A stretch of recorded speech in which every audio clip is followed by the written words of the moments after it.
The second that tunnel opened in front of me, every survival instinct I had started feeling residuation paper. I'm serious. The air coming from underground felt freezing cold, like the tunnel itself was breathing. Those weak blue emergency light flickering across the walls and occasionally across my face, making everything look 10 times creepier than it already was. And somehow, my viewer count had jumped to 120. 120 people. Do you understand how insane that was for me at the time? 5 minutes earlier, nobody cared whether I existed. Suddenly, over 100 strangers were watching me potentially walking into my own murder documentary. The shot was moving fast too. A viewer said turn back, another viewer said absolutely not, and another one said bro enter the tutorial dungeon. And you know what? That last one actually offended me because they were right. The place looked like exactly like the beginning of a horror RPG where the weak main character dies first to teach the audience danger is real. I just stood there staring into the darkness, trying to decide whether money was worth this suffering. Then I sighed and looked at the camera. I hate you all. And then, because apparently my self preservation skills were removed at birth, I stepped inside. The second my shoe touched the wet tunnel floor, water splashed softly beneath my sneakers and echoed farther down the tunnel. That sound alone nearly made me leave. The walls were covered with pipes running in every direction, thick ones, thin ones, rusted ones, new ones, some stretched across the ceiling, disappearing into darkness ahead. And the deeper I walked, the louder that hum noise became. That's where something started feeling wrong. Not horror movie wrong, worst, logger wrong, because the abandoned station upstairs looked like it hadn't seen human life in 20 years, except for that footprints. But this tunnel looked maintained. Clean pipes, fresh wiring, no dust.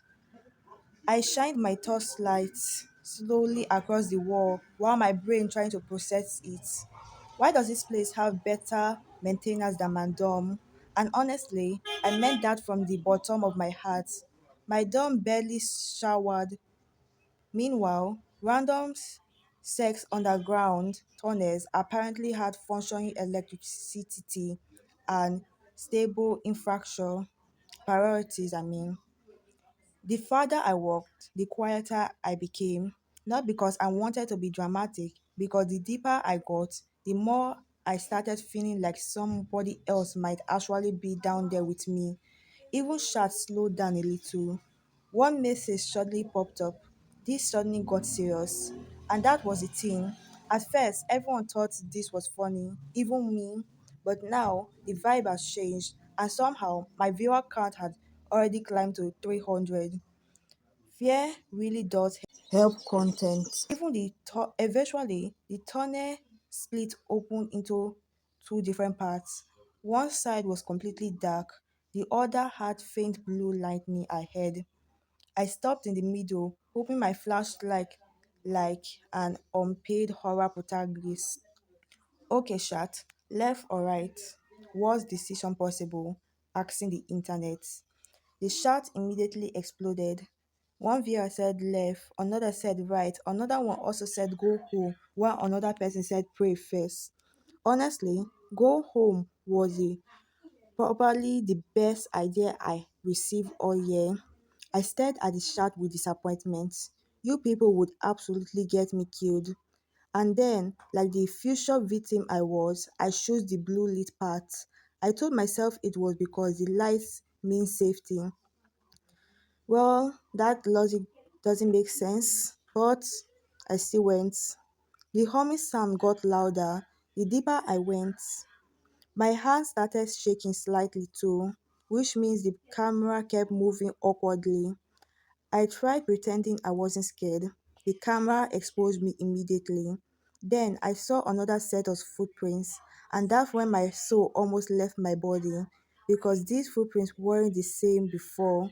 Those ones were larger, fresh water drips dripping from them, meaning whoever made them was very nearby, very nearby. I stopped walking instantly. The silence suddenly felt heavier. I swallowed nervously and stared at the footprints while every bad possibly entered my brain at once. Okay, this might be a bad financial decision. Meanwhile, my viewer count jumped to 700. At that point, I realized something horrifying. The more danger I was in, the more successful I became, which honestly feels like a terrible business model. Then I reached another door, but unlike everything else, the under door looked clean, not abandoned, not rust, clean, recently used. There was even a small electric keypad glowing beside it, and that's when I knew without question there was definitely somebody there. I carefully touched the metal door, cold. The humming noise sounded stronger behind it, almost like machinery or computers or something worse. I leaned slightly closer and whispered, "There's definitely somebody here." At that point, my brain was begging me to leave, actually begging. Every instinct I had was screaming, "Run!" But curiosity is a dangerous thing, especially when combined with poverty and live stream donations. So I slowly opened the door, and immediately blue light flooded across my face. First, pure confusion, then shock, then immediate regret. Because hidden behind that door was this massive underground room filled with rows and rows of glowing monitors. Wires covered almost every table, black equipment bags stacked against walls, maps pinned everywhere, security fields playing on dozens of screens at once.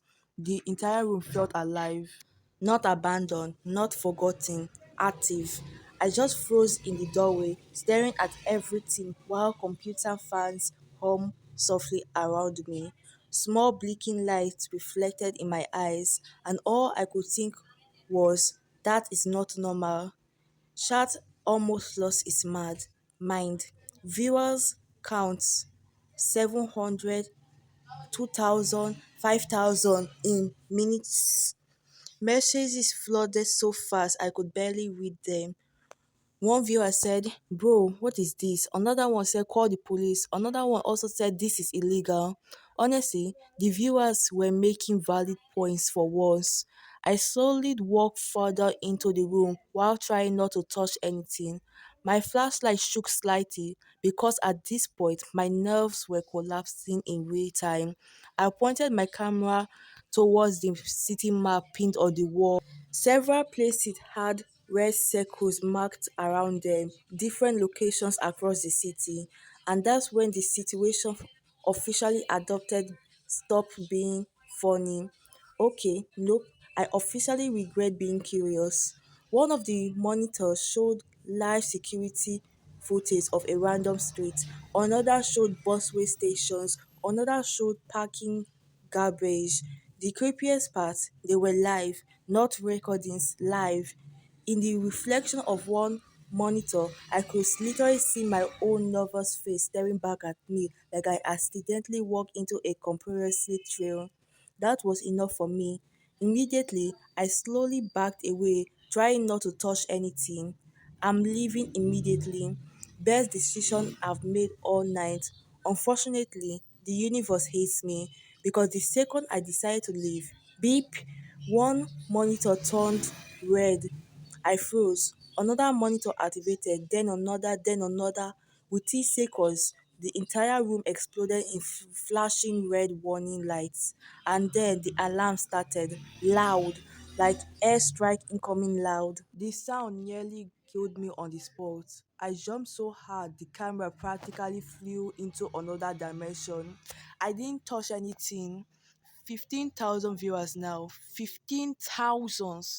Apparently, panic attacks are premium entertainment online. Emergency started slamming shut somewhere underground. Heavy metallic booms echoed through the tunnels around me. The entire place suddenly looked like a sci-fi apocalypse movie. Red lights flashing everywhere, sirens screaming, and me, I was already running for my life. I grabbed my tripod and sprinted towards the exit while the alarms blasted through my skull. Why does this always happen to me? And before anyone said, Kyle, this doesn't always happen to you. Actually, it does. My life is basically consequences. The shout was moving too fast to read properly now. Run, somebody said. This is insane, obviously. Bro got caught. Viewer count 50,000. I had officially become famous at the exact moment I became wanted by unknown underground people. What a beautiful career path. I sprinted through the tunnels as fast as I can. The red lights made everything look terrifying now. Every shadow looked alive. Every sound behind me felt like someone was chasing me. And the worst part, I still had no idea what that underground place actually was. Eventually, I reached the staircase leading back upstairs. I was breathing so hard my chest hurt. The alarm still echoed behind me through the tunnels like the underground itself was angry. I shoved the maintenance door open violently and practically launched myself back into the abandoned station. For one glorious second, I thought I survived. Then I stepped outside and immediately saw police cars, multiple, blue and red lights flashing everywhere across the street. People standing at windows watching. Apparently, somebody nearby heard the underground alarms and called emergency service. Honestly, reasonable. I froze near the station entrance like a criminal caught lacking, and immediately several officers pointed flashlight directly at me, hands where we can see them. At that exact moment, I realized how unbelievably suspicious I looked. Imagine seeing some random college guy running out of an abandoned station at night, carrying livestream equipment while alarms screaming underground behind him. I slowly raised both hands, still awkwardly holding my phone and tripod. This looked bad, doesn't it?